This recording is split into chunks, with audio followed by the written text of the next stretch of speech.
santipur ओनसोलनि दादगारि ओनसोलनि बे सा ओनसोलनि रायजो राजाफोरखौ चन्दन ब्रह्म बिथाङा खाम्फा बयगयारि बिथाङा गोबां थगायबोबाय। मोनफ्रोमबो बिसायख'थियाव फैनानै नैबेखौ होगोन बैखौ होगोन होननानै बिथांमोना थगायबाय थायो। आरो बेल' नङा, रायजो राजाफोरखौ बायदिसिना जौगालु खामानिनिफ्राय बिथांमोना थगायनाया बेल' नङा, बेजों लोगोसे हारिनि गोनां गोनां खामानिफ्रावबो हारिनि गोनां गोनां आयदाफ्रावबो बिथांमोना हारिखौ थगायगासिनो दङ। सनमान गोनां रायजोफोर, दिनैनि समाव जों बयबो मिथिगौ जे बर'नि अख्राङाव गोजोना फैनो हमबायमोन। जों बयबो मिथिगौ जे बर'नि समाजारि थासारिया दिनै सोलायनो हमबायमोन। बेबायदि समाव आरोबाव माखासे मानसिफ्रा हिंसा खालामनो नाजादों। सोरबा बड'लेण्ड राजमहलमोन बायदिजों लोगो नांनानै बर' हारिखौ अलखदाव खोख्लैनो नाजादों। दा बेखौ नुनानै दिनै जोंनि हारिया सांग्रां जानांगौनि सम जाबाय। जाय मानसिफोरजों 2008 मायथाइयाव दाङाबाजि जादों, 2010 मायथाइयाव दाङाबाजि जादों, बे मानसिफोरजों दिनै बिथांमोना जोंनि हारिनि मानसिफोरजों माखासे गेना गोरोन्थि गोनां थासारि सोरजिनानै गोनो गोथो खालामनो नागिरदों। दा सिबिनाय रायजोफोर, बर' हारिया थांनाय 30-40 बोसोराव मोनसे गोब्राब थासारिजों फैनो गोनां जादों। बे गोब्राब थासारिखौ नोंथांमोना जों बयबो मिथिगौ, बेयो जोंनि जारिमिन। बे थांनाय 30-40 बोसोराव जोंनि बर' गामि गामि आर्मि पुलिसआ गोबां डिस्टार्ब खालामदोंमोन। बे 30-40 बोसोराव बर'फ्रा गोजोनै संसार जानो हायाखैमोन। जोंनि फरायसाफ्रा मोजाङै लेखा फरायनो हायाखैमोन। आबादारिफ्रा आबाद थिलियाव गोसो होनानै आबाद मावनो मोनाखैमोन आरो खामायनानै जानो थाखाय मोजां राहा लामा जेबोखौनो मोनाखैमोन। बिटिसि सुक्ति जानाय समाव जोंनि मानसिफ्रा हास्थायदोंमोन जे बिटिसि गोरोबथाजोंनो बर' हारिया बेसेबांबा जौगालांसिगोन। बे बाथ्राखौनो बै समनि बिएलपि दैदेनगिरिफ्रा चन्दन ब्रह्ममोना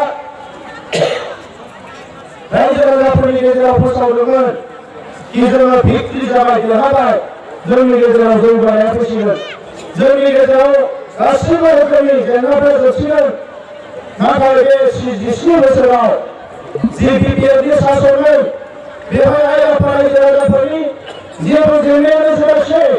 बेवहाय जेंनाया जोबदोंब्ला चन्दन ब्रह्मनि जेंनाया जोब्बाय, खाम्फा बरगयारिनि जेंनाया जोब्बाय, सोरबा साफा सानै बिटिआर लिडारफोरनि जेंनाया जोबदों। बिनि बादै आइ आफा रायजो राजाफ्रा दाबो बन फानना जानांदों, फिथा फानना जानांदों, मैगं फानना जानांदों, बेसेबांबा खस्थ' खालामनानै दिनैबो संसार जानांदों मानगोनां रायजो राजाफोर। दा बेवहायनो नैबे समाव नैबे बिसायख'थिया जोंनि थाखाय हारि रैखाथिनि बिसायख'थि, नैबे बिसायख'थिया जोंनि थाखाय गोजोन थासारि गायसननायनि बिसायख'थि, नैबे बिसायख'थिया जोंनि थाखाय बिटिआर गोरोबथाखौ 100% जाफुंसार होनानै बर' हारिखौ गेरेमसा हारि दानायनि बिसायख'थि। दा बेखौ लानानै जोंनि आइ आफा रायजो राजानि गेजेराव जेबो गोनो गोथो जानांगौ गैया। दिनै बिथांमोना गावसोरनि राजखान्थि लाबोनायनि थाखाय सानैसो सेंग्राफोरखौ आरोबाव सिगाय लानानै हाग्रायाव थांनो थाखाय मोनसे बेबायदि थुज्लायनाय हाबाफारि मावदों। जोबोद दुखुनांथाव जादों। दा नैबे समाव मानगोनां रायजोफोर, बड'लेण्डआव गोदान सरकार मोनसे फैबाय। आइ आफा रायजो राजाफ्रा लुबैनाय बायदियै जोङो मोनसे गोदान इउपिपिएलनि दैदेननायाव सरकार मोननो हाबाय।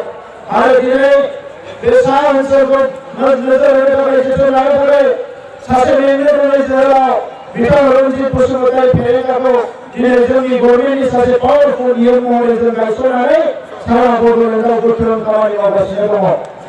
दा बेबायदि समाव जायफ्रा फरायबाय, थांनाय 20 बोसोराव इलेक्सन फैब्ला थाखानांगौ, इलेक्सन फैब्ला रायजो राजाखौ गोसोखाङो।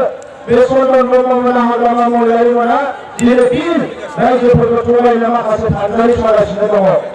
मानगोनां रायजोफोर, जों नुबोदों हारिया फारफ्रोमबो बिथिंनिफ्राय जौगालांनांगोन। मोनसे समाव थगायजाबाय, नासयजाबाय, सोबख'जाबाय, मालायजों लोगो खालामजाबाय, फारफ्रोमबो बिथिंनिफ्राय जोङो गंलायनानै सोलिनो गोनां जादोंमोन। आरो दिनै बिटिआर गोरोबथा जानायनि उनाव जोंनि अख्राङाव मोनसे गोसोम जोमैया खारनानै मोजां मोनसे थासारि फैबायमोन। नाथाय बे थासारिखौ बिथांमोना मोजां मोनाखै।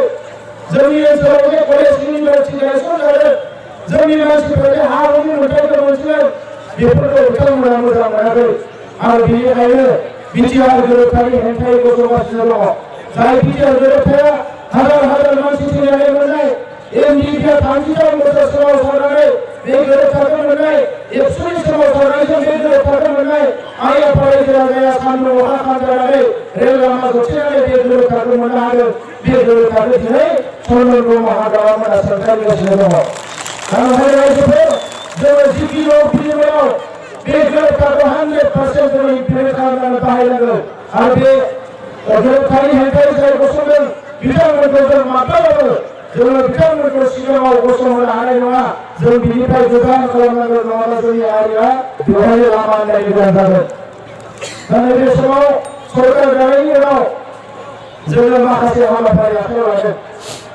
जोंनि मानसिफ्राबो हानि मोनथायखौ मोनाखै फरेस्टआव थानायखौ मोनाखै दिनै हायेन ओनसोलाव गामियाव थाग्राफ्राबो हा गैयै गोबां दङ आरो जोङो मास मोनसेयावनो 5,600 सुबुंनो हानि पाट्टा राननानै होबाय थांनाय 10 बोसोराव बिथांमोना फरायसेबो हा होआखै जोङो मास मोनसेनि गेजेरावनो सरकारा 5,600 हा पाट्टा राननानै होबाय आरो बेवहाय जोंनि मानसियानो बांसिन नैबे 2021 मायथाइयाव जोंनि जि थासारिया फैया मानो फरेस्ट ओनसोलाव रायजो जाग्रा आइ आफा रायजो राजानो जेसेबां दङ गासैबो हानि मोनथायखौ होजोबनो होननानै जों समायखौ लादों आरो बे खामानिखौ जेरैखि जाया मावफुंनो थाखाय आखायाव लादों मानोना जोंनि मानसिफ्रा बेवहायनो जुगे रायजो जानानै दङ बेवहायनो जों संसार जानानै दङ बेवहायनो जोङो थानसालि नुदों गिर्जा नुदों गासैखौबो नुजोबदों स्कुल कलेज बेवहायनो नुदों आरो बे ओनसोलाव हानि मोनथाय मोनैया जोंनि थाखाय जोबोद दुखुनांथाव बाथ्रा खामानि गोनां रायजोफोर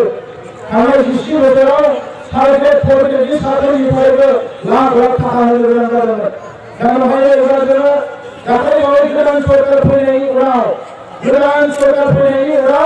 जोङो थिग खालामबाय जे थाइसेबो थाखा घुस जायाजासे जोंनि गोरिब गुन्द्रा बर' फिसाफोर जायफोर लेखा फरा गोरों बिथांमोननो साख्रि होनांगोन आरो जोङो 2,000 सुबुंनो साख्रि होबाय थाइसेबो थाखा रावनिबो लानो होआखै आङो सोरबा थाखा लायोबा खिन्थु सासपेन्ड जागोन बिखौ रोखा खालामखानानै दोननाय जादों दा नोंथांमोना गोबाङानो दिनै बन्दन बेनि लन लायो नङा होनबा बन्दन बेनि लन लायोना दंना गैया दङ दा नैबे आसामाव गोदान सरकार फैनायनि उनाव जेसेबां बन्दननि लन दङ बे लनखौ सुख'जोबनानै होनो थाखाय आसाम गभर्नमेन्टआ थिग खालामबाय एबार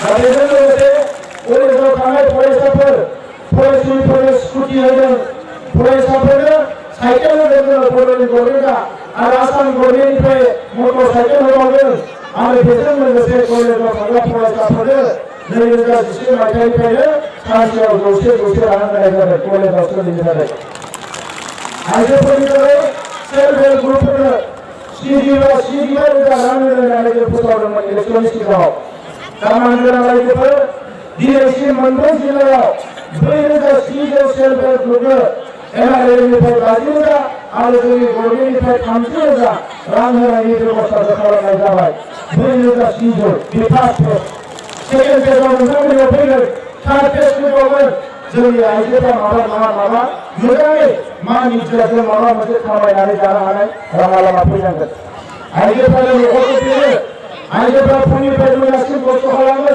गथ' गथायखौ जोथोन लायो न'खरनि फारफ्रोमबो बिथिंनिफ्राय आइजोफ्रा जोथोन लायो नाथाय आइजोफोरनि आखायाव थाखा गरसेबो गैया जायोब्ला आइजोफ्रा न'खरखौ सामलायनाया गोब्राब जायो दा नंखायनो बे गासै 20,000 सेल्फ हेल्प ग्रुपनि मादाव गासै 4,600 सेल्फ हेल्प ग्रुपनो होनाय जाबाय आरो बाखिखिनिनो फैगौ 2011 मायथाइनि नैबे समावनो जों होनो थाखाय थि खालामदों खामानि गोनां आइजोफोर जोङो हारिखौ जौगाजानो लुबैदों जोङो मोजां मोनसे थासारियाव फैजानो लुबैदों बयनिबो आखायाव माबा नङा माबा हाबा थायो मोजाङै खामायनानै